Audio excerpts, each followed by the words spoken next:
Assalomu alaykum hurmatli chorvadorlar. Mana shu ko'rib turgan buqachalaringiz yoshligiga qaramay 6 oylikmi? 6 oylik buqacha.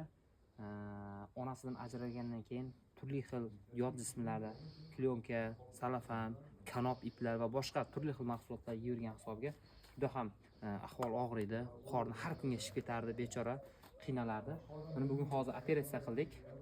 Operatsiya jarayoni muvaffaqiyatli o'tdi, xudo xolasa. Mana ko'rib turganingizdek, buqani ahvoli juda ham yaxshi hozir. Operatsiya joyi mana shu yer.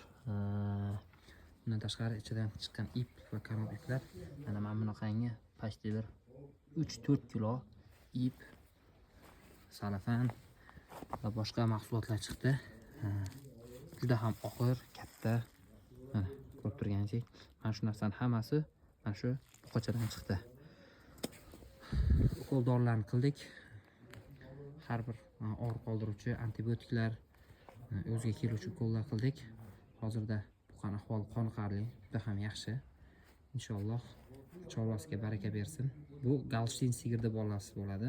Shuning uchun sizlarga ham maslahat, buzoqlar ona qornidan chiqqandan keyin, ya'ni sut vaqtidan o'tgandan keyin ko'p kuzatiladi. Buzoqlarda ko'p kuzatiladi. Sutdan ajralgandan keyin har xil